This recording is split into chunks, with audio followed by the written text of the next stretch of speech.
Contravía.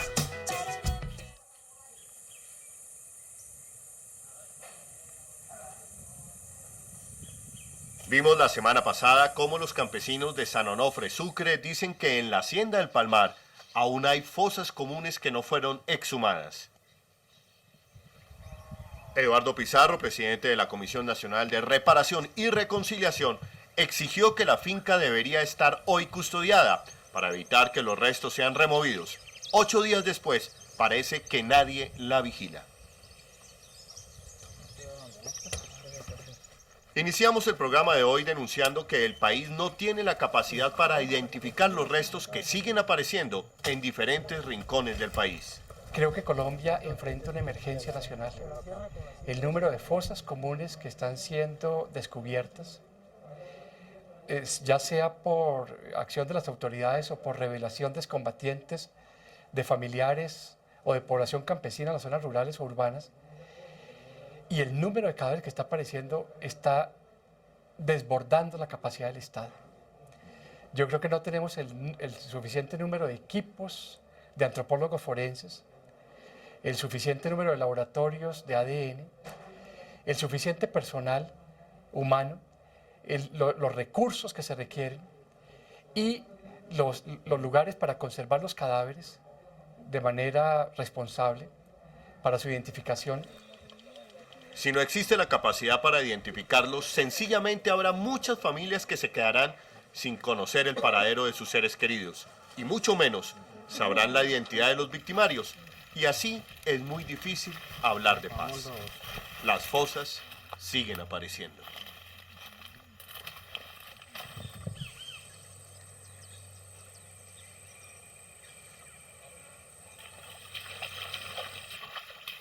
Una comisión de la Unidad de Justicia y Paz de la Fiscalía se dirige al Alto de San José de Mingueo, en el departamento de La Guajira.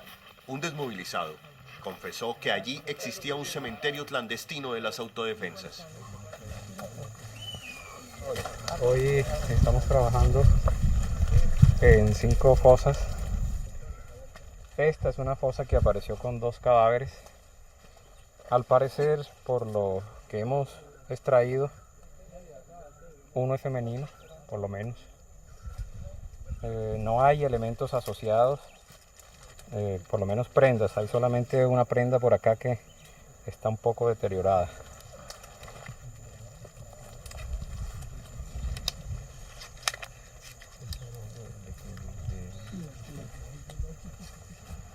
Este hueso está cortado a nivel de la cabeza del fémur. El fémur izquierdo está totalmente cortado. ¿Y eso qué demuestra? ¿Qué prueba? ¿Qué le indica?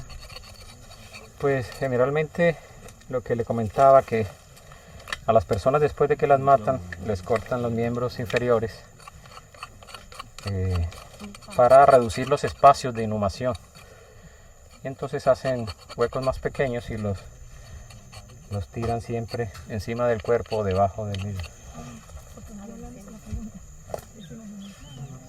Posible que están los huesos. Sí, ya va, se está dibujando, se está esperando.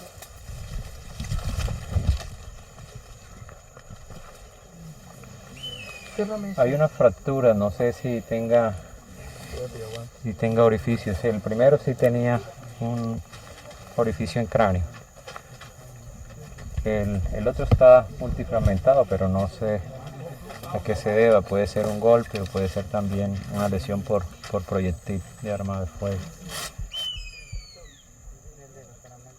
En este caso en particular tenemos un orificio en la región occipital de este cráneo con un orificio de entrada por paso de proyectil de arma de fuego de carga simple, con una salida en la región parietal del mismo cráneo, lo que nos ayuda por su ubicación y trayectoria a darle un contexto al momento de la muerte de este individuo, en el sentido de que la única forma para que sea efectivo este disparo en esta localización, que esta persona estuviera con su cabeza, el mentón apoyado en el pecho y el disparo lo ven acá, en esta posición.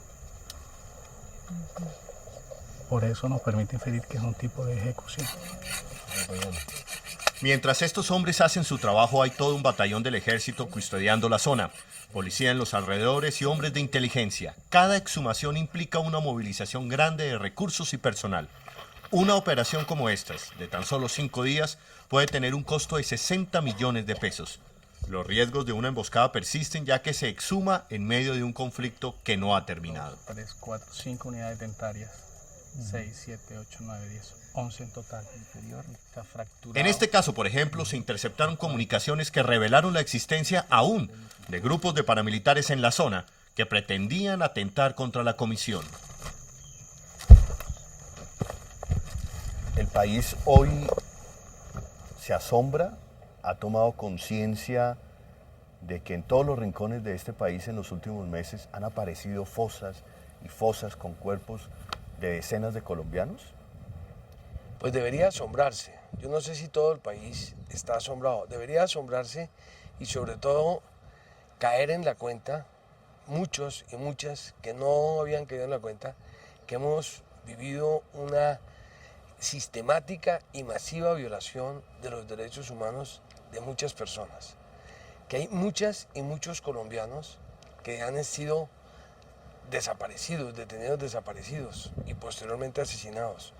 Que hay muchas personas que hemos sido y han sido víctimas de la guerra, pero también de la violación sistemática de los derechos humanos por parte del Estado y de las violaciones sistemáticas del derecho humanitario por parte de los combatientes, la guerrilla de las FARC, la guerrilla del ELN, otras guerrillas y los paramilitares. Es decir, esto debería tocar las fibras de la sociedad colombiana para decir, esta realidad es más dolorosa y grave de lo que quizás algunos pensaban. Y pensar cómo la superamos. Sí, dio la planilla. Ya sabe, Al terminar la jornada, los investigadores encontraron 27 fosas y exhumaron 25 cuerpos. Y es entonces cuando surge la verdadera pregunta. ¿Cómo se llamaban las personas a las que pertenecen estos restos? ¿Quién era la dueña de este cinturón? Parece un pantalón de dama.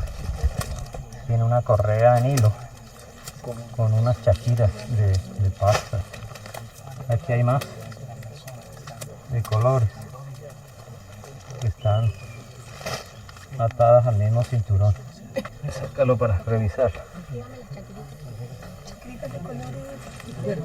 Exhumar no necesariamente es identificar. Sacar restos no equivale a saber de quién son para devolvérselo a los familiares. Aquí se requiere un trabajo coordinado de diferentes instancias del Estado. En el caso de Mingueo, lo único que se sabe es que en esta zona operaba el bloque norte de las autodefensas. Bueno, hemos encontrado, como en casos así como este,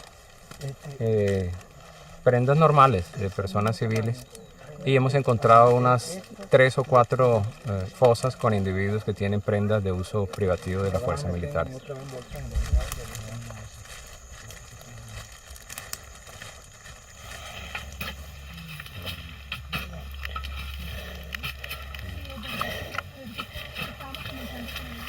Dejamos las herramientas ahí guardadas. Entre tanto, en Bogotá, representantes de las víctimas y del Estado se reúnen para analizar la situación actual de exhumaciones, de la búsqueda de las víctimas del conflicto. También sucede en el país que personas que no tienen el conocimiento o por las necesidades de la urgencia vienen recuperando cuerpos que después llegan con marcas adicionales, no llegan completos, llegan mal embalados, no se ha hecho cadena de custodia, inclusive no se hacen actas de inspección a cadáver, que no ayudan para nada en la identificación de estos. No hay los equipos necesarios, no hay la tecnología necesaria, no hay el número de funcionarios para que en un análisis de tiempos deseables, de tiempos óptimos, de número de casos, pudiera ser tan eficaz como se espera. Todos los cuerpos deben ser recuperados, pero todos deben ser recuperados buscando la identidad de estos. ¡Que vuelvan vivos, porque vivos se los llevaron! Vale la pena resaltar que el proyecto Missing de la Cruz Roja Internacional para la búsqueda en situaciones de conflicto señala que la reparación más importante para las víctimas es saber dónde están sus seres queridos y saber qué les pasó. Solo de esta manera, los familiares de las víctimas podrán rehacer sus vidas.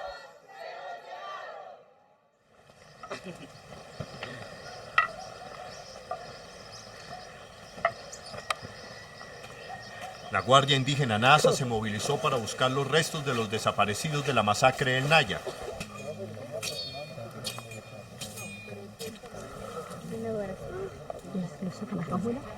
Pilar, ya tiene un impacto de bala acá.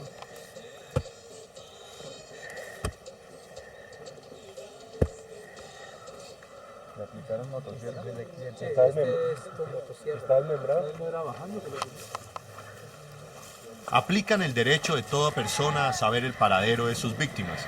Y es que en Colombia no se han resuelto preguntas claves sobre el tema. ¿Cuántos son los desaparecidos? ¿Dónde están? ¿En las veredas, en los abismos, en los cementerios? Colombia habla de 7.000 desaparecidos, pero experiencias de otros países nos señalan otras cifras. Con respecto a lo que ha sucedido en otros países donde se han desarrollado comisiones de la verdad, ¿no?, o de reparaciones, de los conteos de víctimas anteriores y lo que ha pasado después. En el caso del Perú, antes de la Comisión de la Verdad había una cifra de 4.000. Posterior a los trabajos de la Comisión de la Verdad, que recoge 17.500 testimonios, tenemos esta cifra ahora de casi 12.000 personas. En Guatemala, antes de la Comisión de Esclarecimiento Histórico habían 6.000 personas desaparecidas, hoy día han llegado a la cifra de 45.000 personas desaparecidas. ¿Bien? Entonces, el tema es que Colombia no tiene un registro único de víctimas, ¿no? No tiene, dentro de ese registro único de víctimas, no tiene un registro único de personas desaparecidas aún consolidado, están trabajando en eso, lo cual es buenísimo. Entonces, digamos que lo que se puede esperar es realmente cualquier cosa. En Colombia, ese nivel de asombro y ese nivel de cifras, ¿a cuánto podríamos estar llegando, doctor Pizarro? Yo creo que el número de desaparecidos en Colombia va a superar largamente la cifra de 7.000, que es la que se maneja actualmente por parte de las ONGs. Yo creo que cuando comencemos a trabajar en el terreno, en el Putumayo, en el Guaviare, en el Chocó, en los Santanderes, vamos a encontrar una cifra que se puede acercar a 20.000 personas asesinadas en fosas comunes. Y eso es una cifra que evidentemente va a generar asombro en Colombia. ¿Qué nos revela como sociedad que somos hoy Colombia? ¿Qué nos revela que estén apareciendo estas fosas? Bueno, nos revela esa situación, pero también nos revela una terrible impunidad. La impunidad es el caldo de cultivo sobre el cual se dan las violaciones a los derechos humanos, las violaciones al derecho humanitario. Es decir, en la medida en que los victimarios, que los perpetradores de estos crímenes gozan de libertad, gozan incluso de reconocimiento social, entonces siguen cometiendo sus crímenes y pueden seguir tranquilos, yendo a las fiestas de los clubes sociales, desempeñándose como dirigentes en muchas comunidades, siendo incluso agradecidos por otras por los favores recibidos. Y son gente que no debería ser reconocida y que debería estar enfrentando sus crímenes en los estrados judiciales. ¿Eso está sucediendo hoy? No, desafortunadamente, y para el país es gravísimo que no esté sucediendo hoy. Y esperamos que suceda. Y estamos seguros que va a suceder en algún momento. Yo no sé que más temprano que tarde la sociedad colombiana va a reaccionar y vamos a reaccionar para que haya justicia. Y ojo que justicia no es venganza, justicia no es una vindicta contra de unas personas contra otras. Justicia es conocer la verdad, justicia es establecer los partícipes, justicia es reparar los daños causados, justicia es garantizar que esto nunca más va a volver a ocurrir. Usted ha mencionado para aquellas personas que son escépticas. ¿Cómo hacemos para romper ese escepticismo, doctor Pizarro? Usted dice, 2.000 personas que hoy están acogidas frente a la ley. Ojalá me equivoque con lo que voy a decir, 2.000 personas que en su mayoría pueden ser mandos medios militares. Pero usted está de acuerdo conmigo cuando yo digo, detrás del fenómeno paramilitar habían ganaderos, políticos, industriales que hoy todavía no aparecen, y que el romper ese escepticismo sería llegar hasta esos niveles que hoy parecen intactos. Cada país necesita conocer la verdad, pero hay una gran pregunta: ¿en qué momento todas las verdades tienen que salir a flote? Hay muchas comisiones de la verdad, la de Haití, la de Uganda, que se negaron a dar a conocer los resultados porque se hubiera podido desatar una nueva ola de violencia en estos países. Incluso hay una experiencia mucho más dramática, la de Alemania. Alemania esperó 50 años para crear la Comisión de la Verdad. Si la Comisión de la Verdad se hubiera creado en 1950 en Alemania, los hijos hubieran comenzado a preguntar: ¿y papá, usted dónde estaba en la Segunda Guerra Mundial? Y abuelo, ¿usted dónde estaba en la Segunda Guerra Mundial? Y se hubieran roto las familias, las generaciones, y hubiera habido una ruptura nacional en Alemania que hubiera impedido la reconstrucción del posconflicto. Yo creo que los países tienen que reflexionar a fondo sobre qué verdad, cuánta verdad y cuándo la verdad. Uno puede maravillarse exigiendo verdad, pero si esas verdades se conocen a destiempo y el país no está preparado, puede generar una ola de brutalidad terrible. Le pongo un ejemplo, el caso de Ruanda. Después de la masacre entre Tutsis y Hutus en 1994, 800.000 personas asesinadas a machete, salieron las verdades sobre la masacre y se desató una brutalidad posterior de venganzas contra los responsables del genocidio terrible de Ruanda. Entonces, yo estoy de acuerdo y la Comisión está comprometida con la verdad judicial y la verdad histórica, pero discutamos a fondo cuándo, cómo y cuánta verdad hoy soporta Colombia sin que haya oleadas brutales de venganzas. ¿Estamos los colombianos preparados para conocer toda esa verdad que usted está exigiendo? ¿Nos va a servir esa verdad para la reconciliación nacional? ¿Nos va a servir esa verdad para lograr terminar los conflictos? Esa es una pregunta dramática que yo te formulo, con toda honestidad, porque a mí me atormenta ese tema. Justicia es, y me corrige si me equivoco, doctor Rodríguez Mejía, justicia es desbaratar toda la infraestructura que propiciaba un fenómeno, en este caso hablemos del paramilitarismo. Esa infraestructura compromete a apoyos logísticos, apoyos económicos, apoyos intelectuales, apoyos de políticos en las regiones. Claro, ¿Estamos en ese punto? Claro, hoy? es que ese es no estamos en ese punto, pero esa desarticulación de las estructuras paramilitares, de los grupos criminales que han cometido todos estos crímenes, al igual que otros grupos armados ilegales como las guerrillas, si no se desactivan, si no se desarman, entonces no hay garantías de no repetición. ¿Qué garantía tienen las familiares de las víctimas y las víctimas sobrevivientes mismas de que no se van a repetir los crímenes si esas estructuras que sirvieron de apoyo, que sirvieron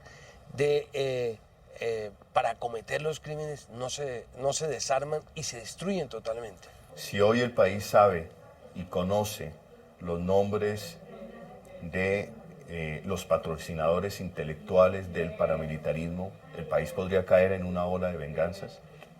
Yo quisiera que la verdad fuera sanadora.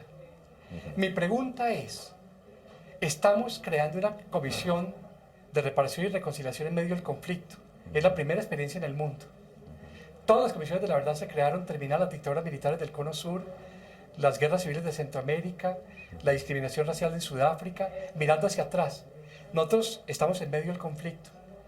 Se van a revelar nombres de personas que probablemente van a aflorar en los juicios que se le van a hacer a los jefes paramilitares. ¿Tenemos garantías de que esas personas no van a ser asesinadas por las FARC o el ELN porque colaboraron con sus adversarios? ¿O tenemos garantías de que la población víctima de estos delitos está preparada para confiar en la justicia y no para realizar justicia con mano propia? Hagamos el debate. no convirtamos la verdad en un mito. Hagamos el debate sobre este tema de la verdad, pero yo insisto, nuestro compromiso es con la verdad, pero discutamos el tema con mucha seriedad y con mucha responsabilidad. El profesor Eduardo Pizarro dice, frente a la pregunta de esos apoyos intelectuales, financieros, políticos, que de pronto el país no está preparado hoy para asumir esa verdad y que hay momentos para la verdad. Es más, que cuando esa verdad no se le ha sabido decir a un país en conflicto, se producen venganzas, y el ejemplo que pone es la venganza o la limpieza étnica de Hutus y Tutsis. ¿Usted comparte eso? ¿Hay momentos para la verdad? Mire, yo en abstracto no lo puedo compartir, y tampoco en concreto. En abstracto no lo puedo compartir porque creo que el derecho a saber la verdad es un derecho fundamental, un derecho que todas las víctimas tenemos a saber, y la sociedad en su conjunto, a saber quiénes han participado de distinta forma y con distintas responsabilidades en todos estos hechos criminales.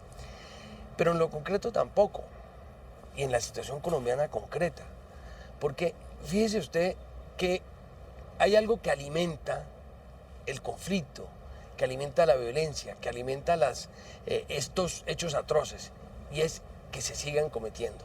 Si se sigue secuestrando, si se sigue matando policías, si se sigue matando miembros de la fuerza pública, si se sigue desapareciendo y asesinando extrajudicialmente dirigentes sindicales, dirigentes sociales, si se sigue amenazando, atentando contra la integridad física de los luchadores populares, si esto se sigue dando, esto sigue alimentando el odio, sigue alimentando la violencia, la sed de venganza, sobre todo cuando el Estado se abstiene, permite, promueve o autoriza o realiza conjuntamente hechos de esta naturaleza. Entonces, una primera forma de desactivar la violencia y de desactivar este panorama sombrío, grave que vive el país, es eliminando, reduciendo sustancialmente las violaciones sistemáticas a los derechos humanos y al derecho internacional humanitario. Eso además crea unas condiciones políticas para desactivar no solamente a los grupos paramilitares, sino a los grupos guerrilleros. Eso le va quitando el peso político y social sobre el cual real o presuntamente se montan todas estas acciones violentas. Entonces, en lo concreto, creo es que este país lo que está es sediento de saber la verdad, necesitado de saber la verdad y de encarar esa verdad, que las víctimas y los victimarios puedan encarar la verdad, puedan encarar lo que ha pasado, saber por qué ha pasado, quiénes han participado, y en esa medida que todos tengamos una fotografía real de lo que ha pasado, de lo que está pasando, para poder enfrentarnos al futuro. Si hoy supiera el país quiénes han sido sus financiadores, quiénes han sido los autores intelectuales, sus auspiciadores, sus cómplices en la fuerza pública, en los diferentes estamentos del Estado, no desencadenaría una ola de venganzas, por ejemplo. FARC y el ELN no se dedicarían a buscar y matar a estas personas. No, sí se hace dentro de un proceso en el cual el Estado es el garante. Y el Estado es el garante de que la justicia va a ser una justicia institucional, una justicia en la cual se van a tomar todas las medidas dentro de los marcos del Estado de Derecho y de una concepción democrática de la memoria, de una concepción democrática de la justicia. ¿Qué es una concepción democrática? Quiere decir que es una justicia que se otorga con plenas garantías para víctimas y para victimarios. Pero ¿cómo evitar que estos asesinatos extraestado, extrajudiciales, no se cometan? Justamente, es un temor que claro, surge ahí. Justamente si la justicia es eficaz, si la justicia descubre y logra que se esclarezcan los hechos, se pierde el sentido de tener que hacer justicia por su propia mano. Es decir, la justicia por la propia mano, uno de sus pretextos, una de sus razones, nunca justificadas, es que no hay nadie que actúe para reparar el daño, que nadie que actúe para enfrentar al victimario. Entonces alguien va y dice, este mató a mi padre, yo voy a matarlo a él. Y al matarlo a él, entonces el hijo de él dice, yo voy a matar a ese que mató a mi padre. Y esto se vuelve una bola de nieve, que es la bola de nieve donde hemos encontrado estas horrorosas realidades si el Estado actuara y actuara como corresponde. no dirigiendo la venganza, sino realizando la justicia, se desactivaría esa venganza. Porque no trata de que financiaron para que alguien cobre venganza sobre ellos. Es que esto financiaron y eso tiene unas consecuencias sobre los que financiaron. Por ejemplo, sobre sus bienes, por ejemplo, sobre sus derechos políticos, por ejemplo, sobre su prestancia social.